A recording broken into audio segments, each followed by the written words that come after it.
ஜாதி சான்று திடீர்னு போய் கேட்கணும்னு இப்போ ஒன்றும் இல்லைங்க. எஸ்சி எஸ்டி மக்களுக்கு இடஒதுக்கீடு இருக்கு, பழங்குடி மக்களுக்கு இடஒதுக்கீடு இருக்கு. இப்போ தமிழ்நாட்டிலேயே நான் சொல்றேன், பழங்குடி மக்களுக்கு இருக்கக்கூடிய இடஒதுக்கீட்டை அவங்க பெறுவதற்கு தடையா இருப்பதே அவங்ககிட்ட ஜாதி சான்று இல்லைங்கிறது தான்.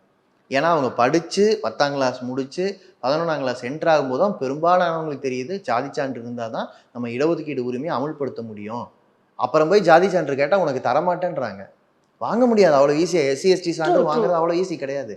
அப்போ பீகாரோட இப்போ என்ன சிக்கல்னா, நான் குடிமகன் நிரூபிக்கிறதுக்காக நான் ஜாதி சான்று விண்ணப்பிக்கணும், டொமிசைல் சர்டிஃபிகேட்டு விண்ணப்பிக்கணும். மற்ற இப்போ பாஸ்போர்ட் வருன்னு சொன்னால் பாஸ்போர்ட் எங்கே இருக்க போகுது? இப்போ இவங்க அனுமதிக்கிற பல சான்று வந்து அவங்களுக்கு கிடைக்காது. இதுக்காக போய் புதுசாக படிக்க முடியாது. அப்போது மிகப்பெரிய மெட்ரிகுலேஷன் சர்டிஃபிகேட்காக சொல்கிறேன்.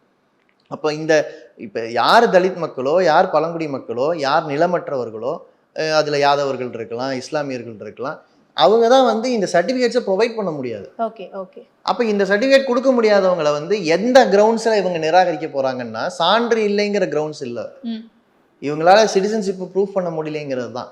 இவங்க சிட்டிசன்ஷிப் கிடையாது, சிட்டிசன் இல்லைங்கிறது தான். அப்போ இது வந்து அடுத்த கேள்விக்கு வரும். இப்போ சிட்டிசன்ஷிப் எப்படி ப்ரூவ் பண்ணுறதுன்னா, இது வரைக்கும் நம்ம சிட்டிசன்ஷிப்புக்குன்னு தனியாக சான்று, பாஸ்போர்ட்டை தவிர மீது எதுவுமே அப்படிப்பட்ட சான்று இல்லை. அப்படிப்பட்ட சான்றை உருவாக்கணுங்கிற விவாதத்தை திரும்ப இவங்க கிளப்புவாங்க.